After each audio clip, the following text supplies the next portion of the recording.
Hi, ഇന്ന് ഞാൻ നിങ്ങൾക്ക് ആമസോണിൽ നിന്ന് വന്നിട്ടുള്ള ഒരു പ്രൊഡക്റ്റിൻ്റെ അൺബോക്സിങ് വീഡിയോ ആണ് കാണിക്കാൻ പോകുന്നത്. ഈ വിൻ്റർ ടൈമിൽ ഇവിടെയൊക്കെ ഉള്ളവർക്ക് ഏറ്റവും കൂടുതൽ യൂസ്ഫുൾ ആവുന്ന ഒരു പ്രൊഡക്റ്റാണിത്.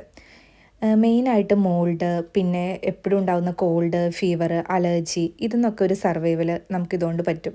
ഇതൊരു ഡീഹ്യൂമിഡിഫയർ ആണ്. ഈ അറ്റ്മോസ്ഫിയറിലുള്ള കൂടുതലായിട്ടുള്ള വാട്ടർ കണ്ടൻറ്റ് ഇത് അബ്സോർബ് ചെയ്യും. അതുകൊണ്ട് നമുക്ക് ഒരു ഹെൽത്ത് പ്രോബ്ലംസും വരില്ല. ഇത് നമുക്ക് ടോയ്ലറ്റിൽ, പിന്നെ നമ്മുടെ ബെഡ്റൂമിൽ, ഹാളിൽ, കിച്ചണിൽ ഒക്കെ നമുക്കിത് യൂസ് ചെയ്യാം. ഇത് നമ്മൾ കറണ്ട് വെച്ചിട്ടാണ് ഇത് വർക്ക് ചെയ്യുന്നത്. കൂടുതലായിട്ട് എനർജി ഇത് കൺസ്യൂം ചെയ്യുന്നുമില്ല. ഒരാളിത് കിട്ടിയപ്പോൾ മുതൽ ഇതിനകത്ത് എന്താണെന്ന് വെയിറ്റ് ചെയ്തുകൊണ്ടിരിക്കുകയാണ്. അവളുടെ വല്ല ടോയ് ആണോ എന്ന് നോക്കിയിട്ട് ആമിക്കുട്ടി വെയിറ്റ് ചെയ്തുകൊണ്ടിരിക്കുകയാണ് ഇത് ഓപ്പൺ ചെയ്യുന്നത് നോക്കി. നമ്മൾ ഓർഡർ ചെയ്തത് ഒരു 12 ലിറ്റർ കപ്പാസിറ്റി ഉള്ള ഡീഹ്യൂമിഡിഫയർ ആണ്. അപ്പോൾ ഇതിനൊരു ഡിജിറ്റൽ ഡിസ്പ്ലേ യൂണിറ്റ് ഉണ്ട്. പിന്നെ ഇതിൻ്റെ മെയിൻ യൂസസ് എന്ന് പറഞ്ഞു കഴിഞ്ഞാൽ ഇതുപോലെ തന്നെ നമുക്ക് അറ്റ്മോസ്ഫിയറിലുള്ള ഹ്യൂമിഡിറ്റി എപ്പോഴും നന്നായിട്ട് മാനേജ് ചെയ്യാൻ പറ്റും. അതുകൂടാതെ തന്നെ നമുക്ക് ക്ലോത്ത്സ് ഒക്കെ ഡ്രൈ ചെയ്യാൻ പറ്റും കേട്ടോ.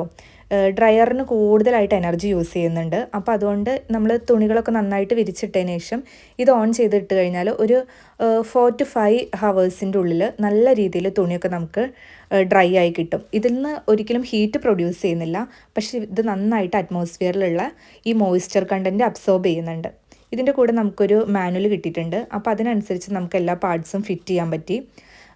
ഇതിനൊരു ഇൻലെറ്റും ഔട്ട്ലെറ്റും ആണുള്ളത്. ഈ ഇൻലെറ്റിൽ ഒരു വലിയൊരു ഫാനാണുള്ളത്. ഔട്ട്ലെറ്റിൻ്റെ അവിടെ നമുക്കൊരു സ്റ്റോറേജ് ആയിട്ട് വാട്ടർ സ്റ്റോറേജ് ചെയ്യുന്നൊരു ഏരിയ ഉണ്ട്. അതുകൂടാതെ തന്നെ ഒരു പൈപ്പും തന്നിട്ടുണ്ട്. നമുക്ക് ഏത് വേണമെങ്കിലും ഉപയോഗിക്കാം. പൈപ്പ് ഉപയോഗിച്ച് ഡ്രൈൻ ചെയ്യാം, അതല്ലെങ്കിൽ നമുക്ക് സ്റ്റോറേജ് യൂണിറ്റിലെ വാട്ടർ അങ്ങനെ റിമൂവ് ചെയ്ത് കളയാം. ഈ ഡിസ്പ്ലേ യൂണിറ്റ് കംപ്ലീറ്റ്ലി ഡിജിറ്റലാണ്, അതുകൊണ്ട് തന്നെ ഭയങ്കര യൂസർ ഫ്രണ്ട്ലി ആണ്. പിന്നെ അതിൻ്റെ കൂടെ തന്നെ 4 വീൽസും തന്നിട്ടുണ്ട്. നമുക്ക് ഈസി ആയിട്ട് ക്യാരി ചെയ്യാൻ പറ്റും. നമ്മളിത് ഓൺ ആക്കിയതിന് ശേഷം നമ്മുടെ റൂമിൽ എപ്പോഴും ഭയങ്കരമായിട്ട് ഈർപ്പം നിൽക്കുന്നുണ്ടായിരുന്നു. അപ്പോൾ നമ്മളിത് റൂമിൽ ഓൺ ചെയ്ത് വെച്ചു.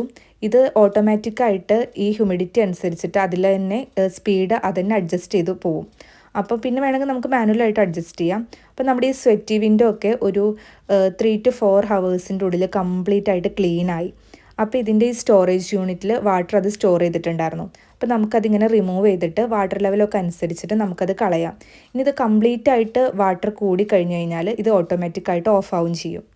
അപ്പം നമ്മളൊരു 3-4 മണിക്കൂർ കഴിഞ്ഞ് നോക്കിയപ്പോൾ നമ്മുടെ വിൻഡോ ഒക്കെ ഭയങ്കര ക്ലീനായിട്ട് എല്ലാം വാട്ടറും അബ്സോർബായി പോയിട്ടുണ്ട്. അപ്പോൾ എന്തായാലും ഒന്ന് ഉപയോഗിച്ച് നോക്കാം.